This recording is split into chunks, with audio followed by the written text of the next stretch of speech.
Have you had a chance to catch up on the Wellington Phoenix women and their victory over the Brisbane Roar? I'm about halfway through it. Obviously, know how it went, but I've been caught the highlights and caught the first half replay. I want to watch this. I'll finish the second half after we do this as well, so I'm up on it. But yeah, I think I got enough to get to an understanding and yeah, see Well, what I don't care about your understanding. I'm just going to tell you that the Brisbane Roar good. That's good. I'll understand what you were say.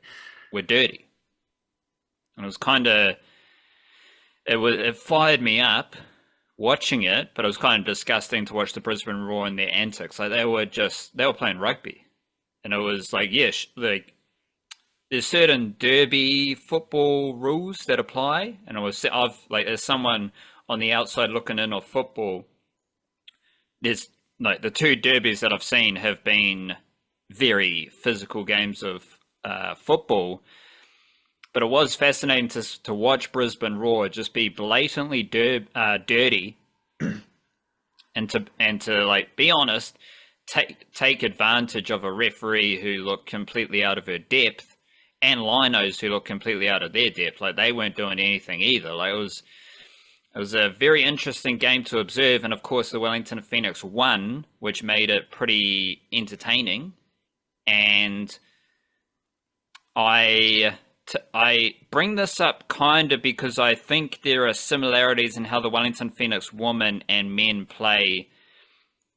Maybe just the vibe of the organization, which is not negative. It's just where they're at right now because like the Wellington Phoenix women team and the glorious folks at Porirua Park, they didn't really fire up when Brisbane Roar were doing all their rugby tackles and tackling players off the ball. Like they went quiet and the team kind of backed off and they became like just a bit passive. They did win the game and they enjoyed the last 10 minutes, like for sure. Once you score the second goal and then you're up 2-1 and Brisbane Roar just looked pretty crap.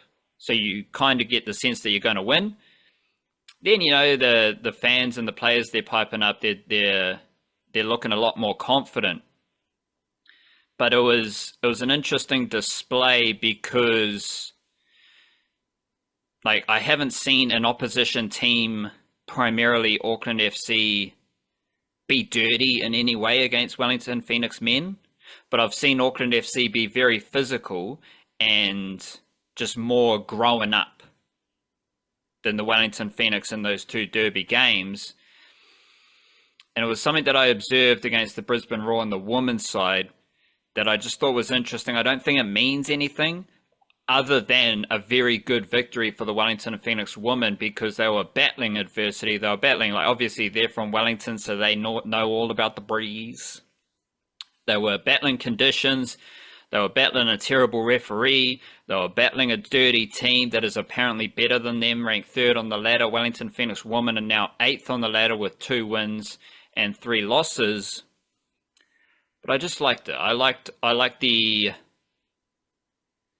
grit and fight of that Wellington Phoenix women's team after they were kind of pushed around for the majority of that game, which brings me to a couple of hard and fast observations about the derby.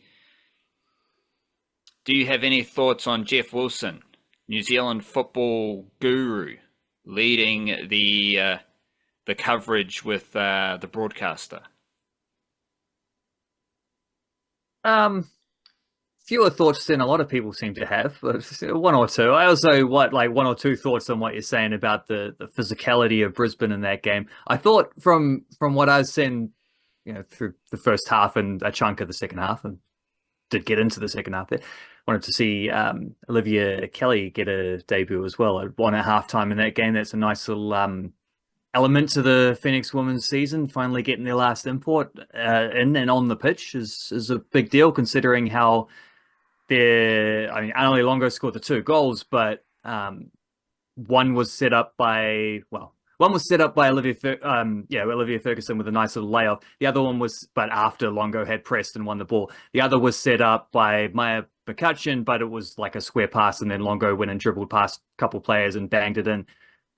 Banged it in? Uh, Gently nudged it in at the near post I under thought you the were looking for goalkeeper. the past tense, and I was going to say bunged it in. Bunged it in.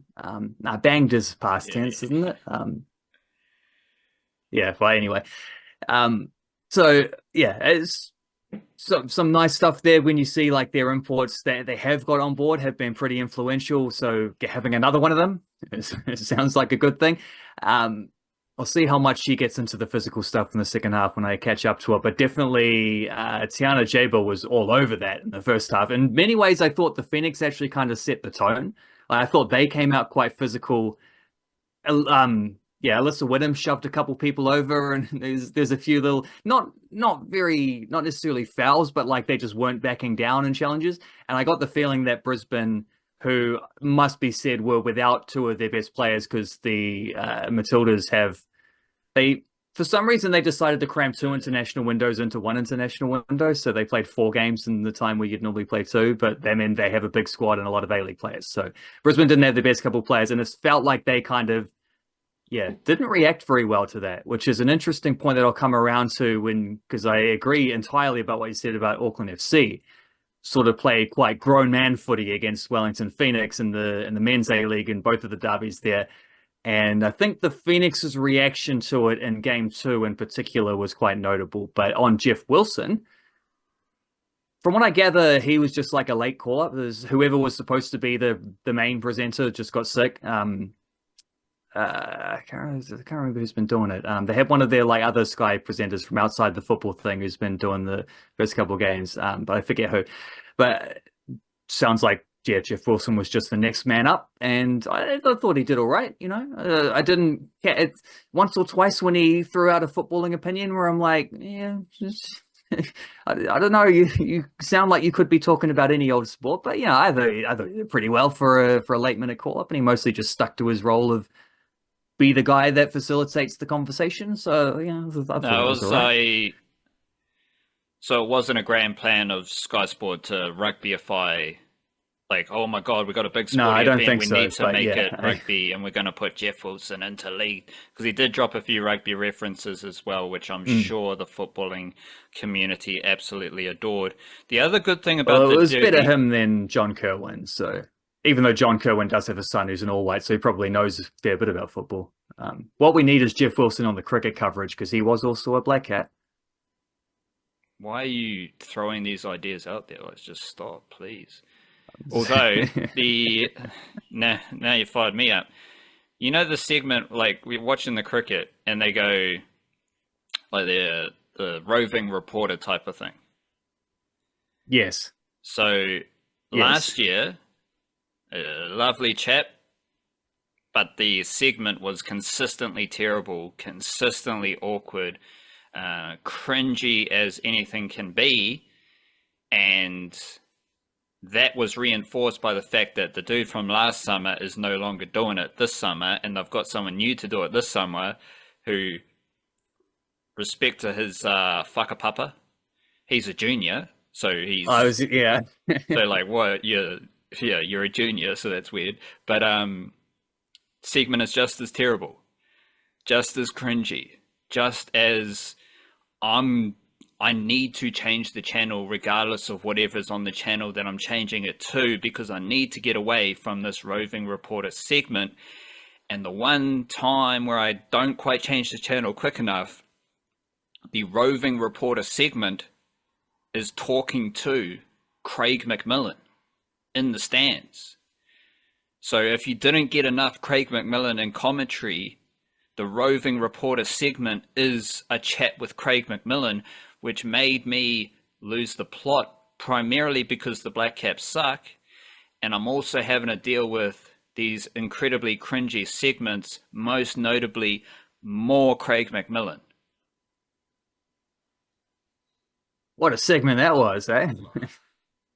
I'm still. I don't know if commentators like wouldn't because I've done a couple commentary things now in the last thing with New Zealand football, and it was like I definitely found in the National League one where there were a couple of times where I said the same word two or three times, and I'm like, oh, I got to not say that word again. That's too obvious. But Craig McMillan must hit double. He must hit triple figures for what a shot that is per game, you know, and across the course of a test match. Like, don't worry about his commentary. Like, respect. It's a hard job. We say the same shit even in the podcast. And as you said, you're a commentator now. I just don't need. Like, I can deal with whatever commentary you're doing. That's fine. I respect the role, but I don't need more outside the commentary.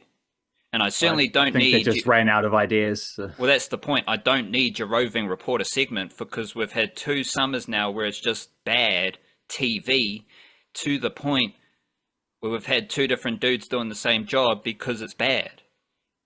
Anyway, let's get back to football. So yeah, Jeff Wilson was doing the job. He was having a crack. That's fine.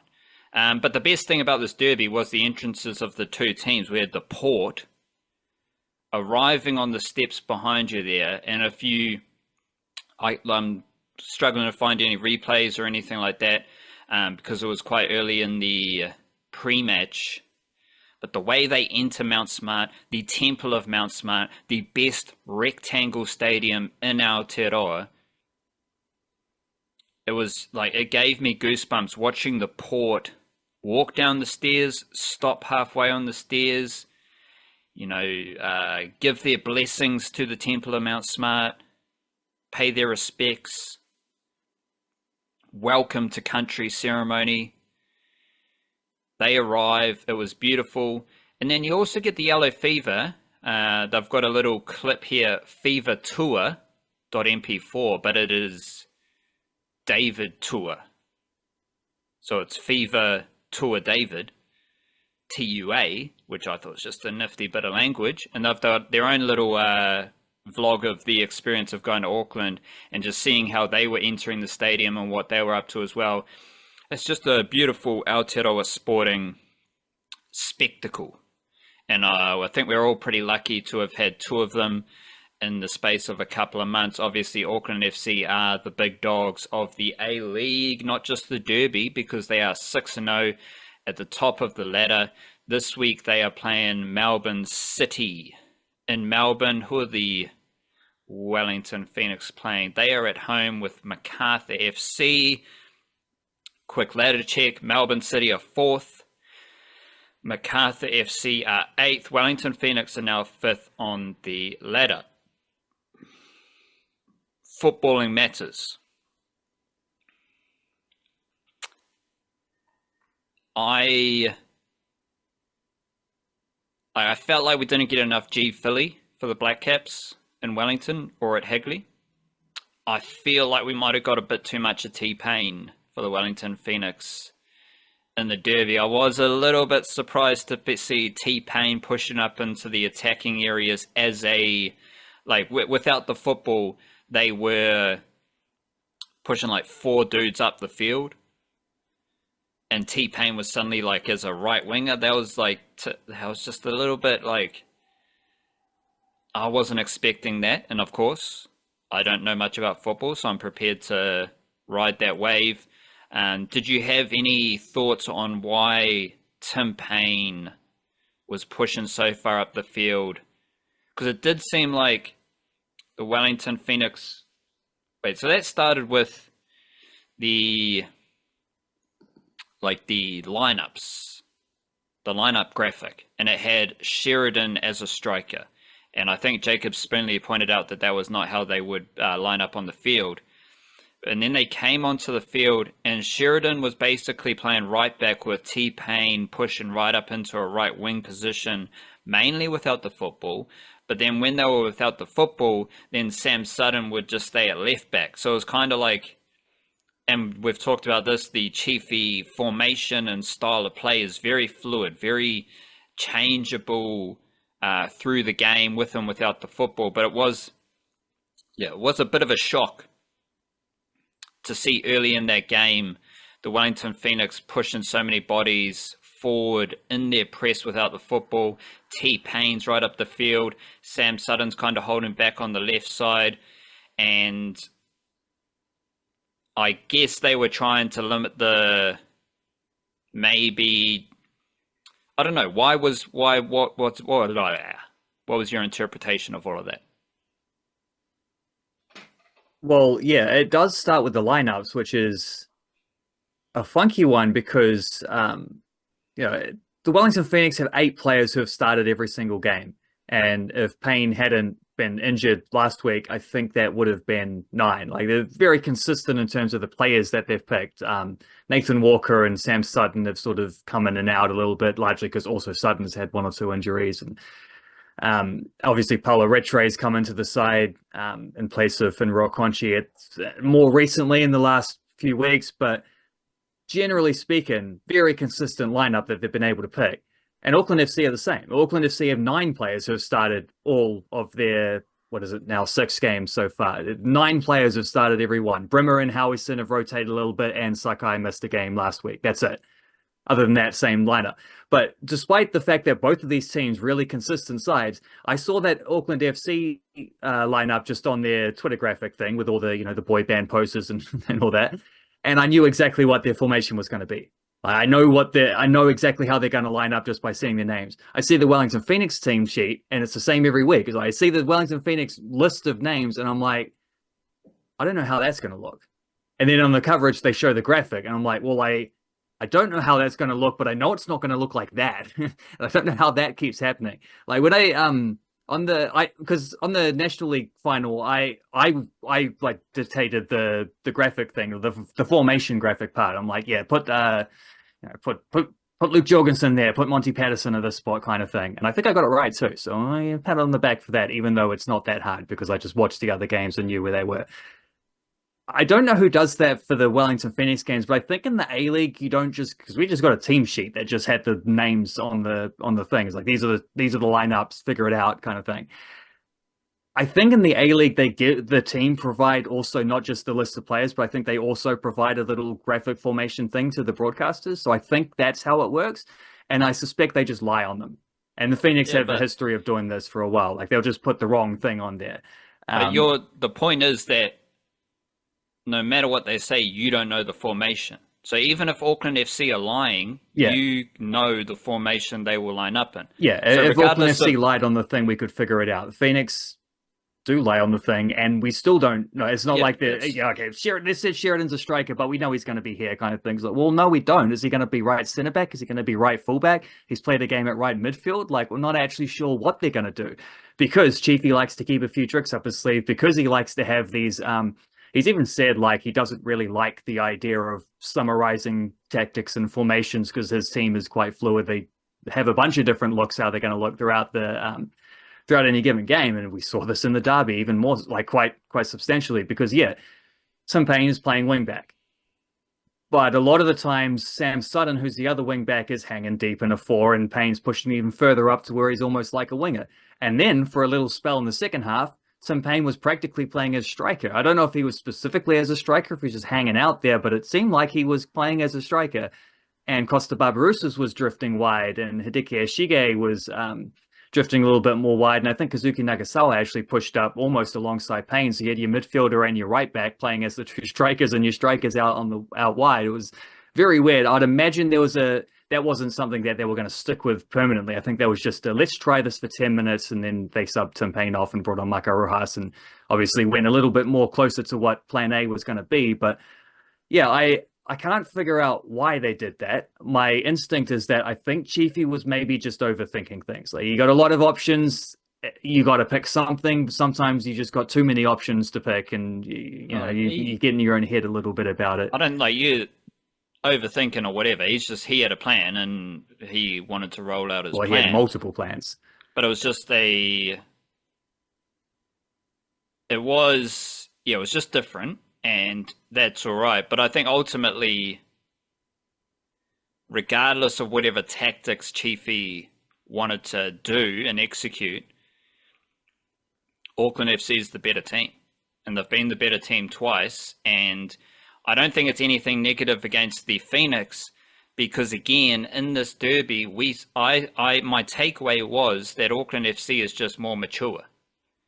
They're more experienced in football, and they are better prepared for these situations. Unfortunately, one of the mishaps that happened for Wellington Phoenix was the bro Isaac Hughes own goal, and that's like, it's not a, it's like Uluwayemi's mishap in the first derby. These aren't situations where it's like, oh, you're inexperienced, or like Oluwayemi's not that inexperienced, but Hughes, like, it's not like, oh, you're in a tough situation in a derby, you're going to make a mistake, and that's it. It's just like these lapses in concentrations do happen for young players especially, and I think there's just more of those players in the Phoenix team, even when Verstraete is injured early in the game and doesn't play the rest of the game. But who's the player they bring on? Cam Howison, who has played a lot of football. Sure, he's not playing for Manchester City in the Champions League, but he has played in relatively big games year in, year out with Auckland City over the past 5 to 6 years. Like, he is ready for that moment, and he is just a good, mature footballer, let alone the rest of those dudes. Like, there's so much class, and I want to spend a little bit of time on Auckland FC because they deserve it. Before I get back to the Phoenix, like Sakai, like every touch he does is just classy. Little shimmies, little fakes, but then the speed and the whip on his passes. We've talked about Nando last week, and he was back at his best. Like, I think the Nando passing avenue to Franny de Vries, I think T-Pain did shut off some of that, so I think that was part of the tactic, and that actually worked because Franny de Vries didn't get as much football. But then, come to think of it, it might be a bit of a football profit, because then with the Phoenix putting their 4 dudes up the field in the press, you don't have the layer behind. So Franny de Vries he might make that pass. Oh, Nando might make the pass to de Vries the first time, and then T-Pain pushes up a bit higher, a bit wider to shut off the pass, but there's all that space in behind. So then Nando can just do that pass in behind there, which did happen. And it was just, yeah, Louis Toomey, a bit of niggle. The youngsters, Gillian, Rogerson, they were impactful. And, well, even like the Auckland FC imports, like Galios, Mai, Sakai, the centre back, Day, fantastic. Like, all those dudes are very impressive, mature footballers. And then I look at the Wellington Phoenix, and once again, I'm thinking, who's the best player for the Wellington Phoenix? It's Kosta Barbarouses, who was leading the physicality and niggle, because he was doing late tackles all over the show. Like, he might as well have been playing for the Brisbane Roar women's team with the way he was ripping into players with the ball. But then, like, his workload in defense, his work with the footy, especially, and this was another thing I was thinking about, because the Wellington Phoenix, when they have the ball, it's the same thing as last year, right? Where they spread it out. Like, even if it's just in their half, they spread it out, and then the ball gets to someone like Ben Old, he's in a one-on-one situation, and he has a lot of space to dribble. Now, if T-Pain's getting the ball in those situations, I don't think it's very effective. But if it's Kosta, if it's Ashige, if it's Marco Rojas, then you're really starting to generate momentum for the Phoenix. But it's also, that's where you get into the big boy football versus the development style, because those one-on-one situations where you don't have anyone else within 10 meters of you, it's a one-on-one battle. Well, Sakai's bigger and stronger than you. He might just win that matchup. You know, those physical, mature players are better equipped to deal with that style of football from the Phoenix that we've now seen 2 seasons in a row, because that was the Ben Old profile, right? Like, that's what Ben Old made his big move to France all about, was getting the ball early in your own half and dribbling, which is something that Kosta Barbarouses does very well, something that Marco Rojas does very well. it's just a little bit harder when you're coming up against a grizzly, mature, experienced team like Auckland FC, who even if they get beaten, even if they lose that matchup, might just chop you down to stop you going forward. Yeah, and especially Grizzly and experience in the back line, where even though you've got a couple guys in their mid-20s playing centre back, Nando Painaka and Dan Hawes, like Painaka's played 30-odd international games. Sorry, I said Day as Dan Hall. Close enough. Dan Hall's won multiple A-League championships with Central Coast, and has played in Champions League type situations as well in Asia. So, like, these guys are experienced for their age, and they're also huge. Like, they're big dudes. Both of them stand like, I don't know, 1.90 m odd sort of range. They're tall buggers and they're strong. And I suspect that's my best guess is why Tim Payne found himself in those areas in the early second half, is just because he might be the only one physically able to go up against those guys and take them out of their just out of their comfort zone a little bit.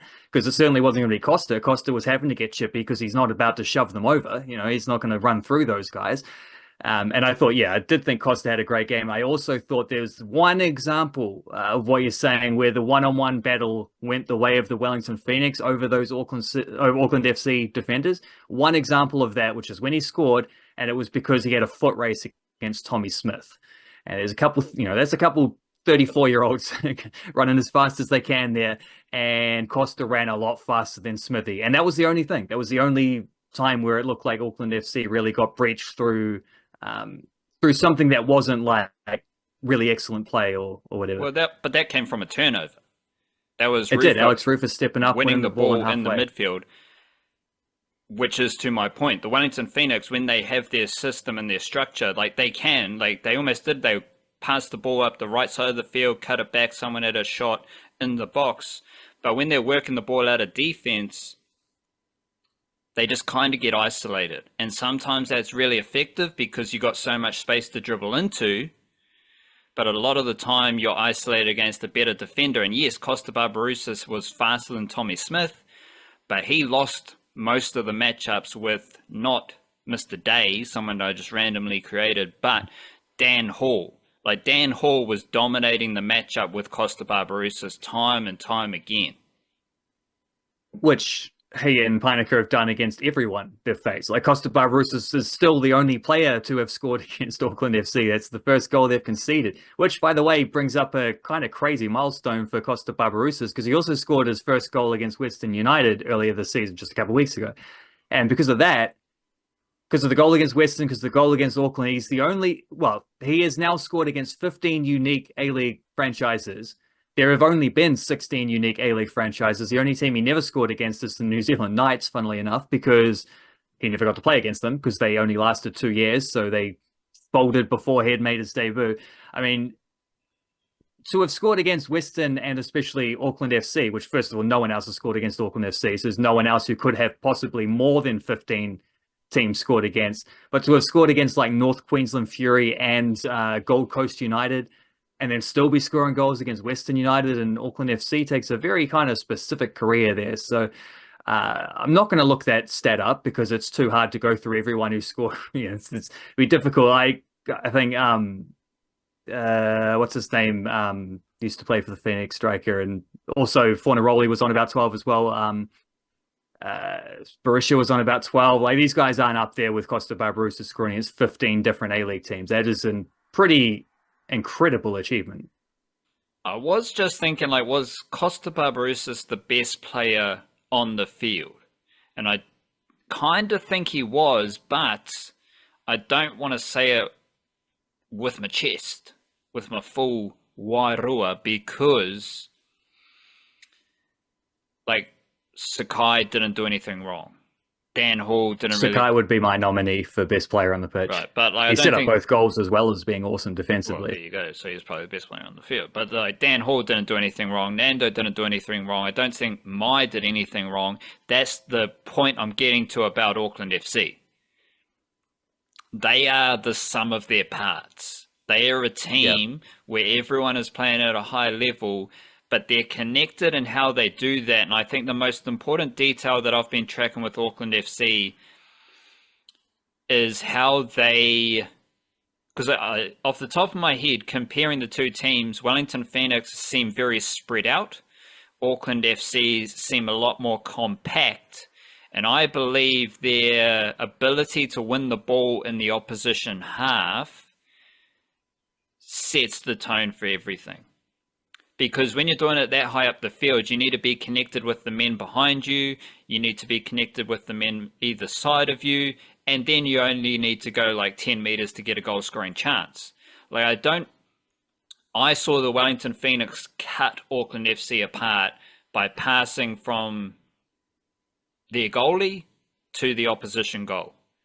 They didn't score that chance, but they did cut Auckland FC apart, and they've cut many teams apart this season with their passing structure, their passing system. The thing that goes back to that grown man, but respect to all genders, the grown up football element of Auckland FC, they're just going to get the ball off you and create a chance.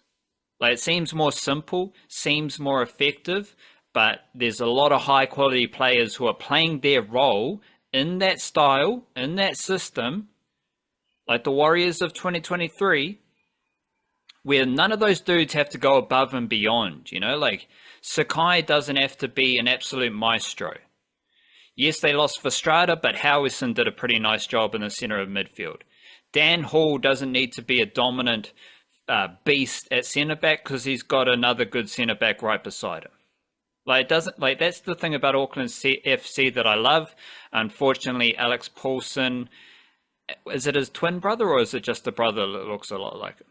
Older brother, Adam Paulson. He's actually a New Zealand futsal international. All right, because it did trick me. Runs in the family. It did trick me. It did buzz me out. I can't lie. I was buzzing out the whole game because it started with like seeing the port on the stairs, and then I'm seeing Jeff Wilson in the presentation. Then I'm seeing the other Paulson brother right there, and I'm tripping out like, what's going on? This is already the funkiest Kiwi sporting experience I've ever witnessed. Then the football starts. Then the Phoenix fans start to boo Alex Paulson, and Auckland FC are cheering Paulson, and all this crazy shit's happening. Alex Roof is just kicking a bloke on the floor. Like, it was fantastic.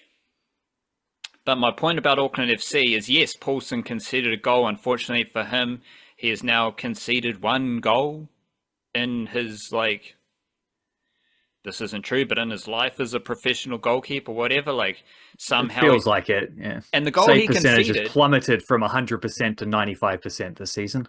The goal he conceded, he could have saved, because he made a decision to go one direction and Kosta went the other direction. I think if Paulson just comes straight out and he makes himself big, I think he can stop that shot from Kosta Barbarouses. But he made an instinctive decision to go this way, and then Kosta Barbarouses, who seems to be scoring a lot of goals with his left boot,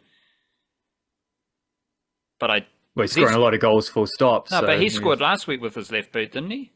Top of the box. And I don't know if there's anywhere I can check that for A-League. But just go to the highlights and watch the highlights. You know, it's not that difficult. I can do it in a jiffy. Well, I can't check all of his goals. He scored a lot of them. It might well have been. I don't think he's a left-footed player, but he's scoring goals with his left boot, which is pretty nice for Kosta. But I think Paulson could have saved it, but he might have bit off a bit more than he could chew as far as making a decision early with Kosta coming at him. But my point about Auckland FC is that, yes, Paulson's awesome at goalie. Yes, Dan Hall's an awesome centre-back. Nando's an awesome centre-back. But they are a unit. They are a team where everyone plays their role. They are a team where the system and their collective teamwork and their connection with each other is what makes them the best team in the A-League. And to me, that is most evident when they are defending in the opposition half and they are turning the ball over and they're creating chances. That's what I love about Auckland FC. Respectfully, I also like a bit of Wellington Phoenix. I'm staying down the middle, but we're just talking about how it is. Have you had a quick squiz at Kosta's goal last week? I have, and it was absolutely a left-footed chance. Bang. It was I'm trying to check this one. What are the other ones that popped up? Was his Western United goal, but it buffered, so I couldn't see. But I think that might have been that's a tap in from closer range. No, actually, he sticks his right foot out just Yeah, but across his body. that's important But yeah, here. last week's was He's definitely a lefty. his tap-ins are with the right foot. His shots from the edge of the box are with his left foot. Like this is Kosta Barbarouses. This might be peak Kosta Barbarouses if I'm able to speak from an uneducated perspective. Don't really know too much about his Melbourne victory days, but I'm watching Kosta Barbarouses do some amazing shit for the Wellington Phoenix, and I'm also watching Auckland FC do some amazing shit as a football team. Well, per one of the things you were saying there, you want to hazard a guess which team is winning the most tackles in the opposition half this season? Obviously, it's Auckland FC because I know my bloody It's football. Auckland FC.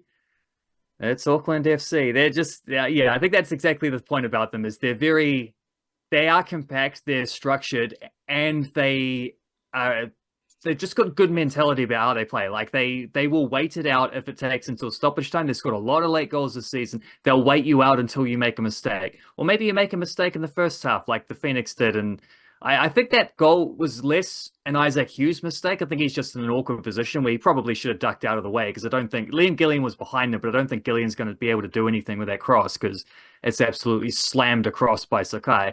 But the point is, it's slammed across, so you got no time to react. And you're always going to, as a defender, you're always going to try to do the more proactive thing. It's like, what can I control?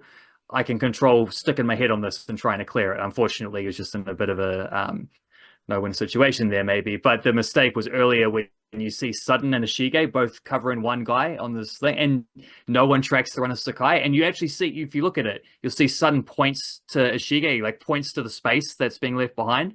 And I think maybe he just didn't yell it loud enough, or Ishige missed it or whatever, because he doesn't. It was a bit of a timid, just little like flick of the wrist kind of. There you go. Well, I'm over here. You do that guy. You cut the inside channel, and he didn't. They both went out wide, and Sakai just ran unobstructed into the area to the byline. So I think that was more where the mistake came from. But that's a bit of a rare thing for the Phoenix, and it's also a rare thing to see them conceding from a set piece, as they did later on.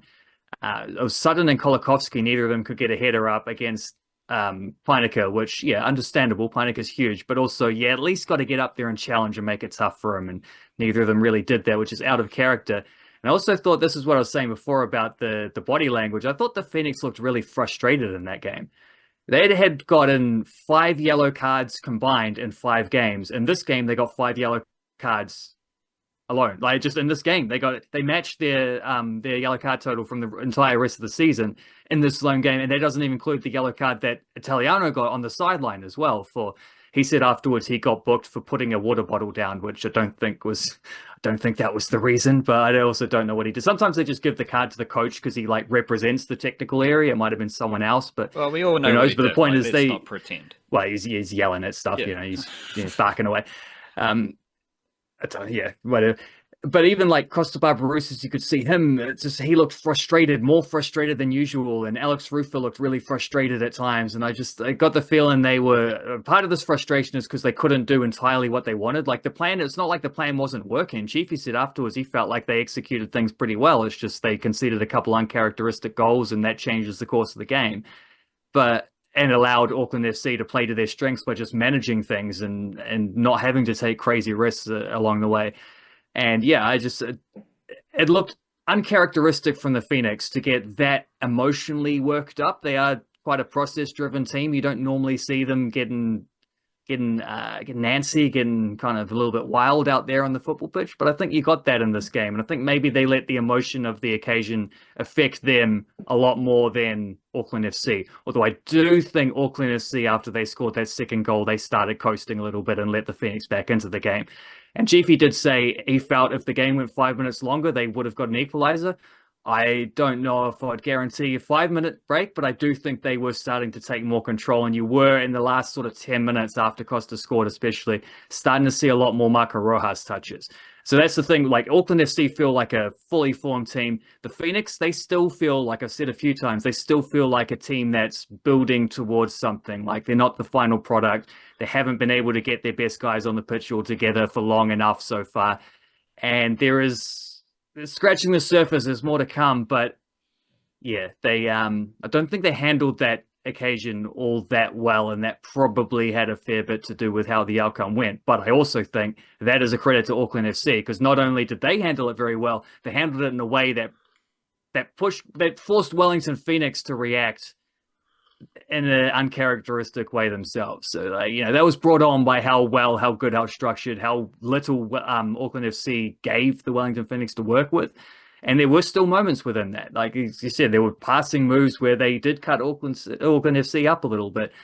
But the only goal they conceded was very much a sort of individual thing of Tommy Smith was out there and just didn't have the pace to keep up, kind of thing. So there's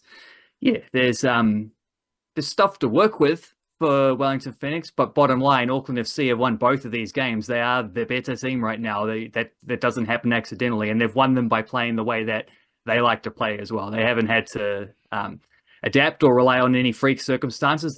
These two results have both been very consistent with the way they've won all of their other games, because they've won all of their other games.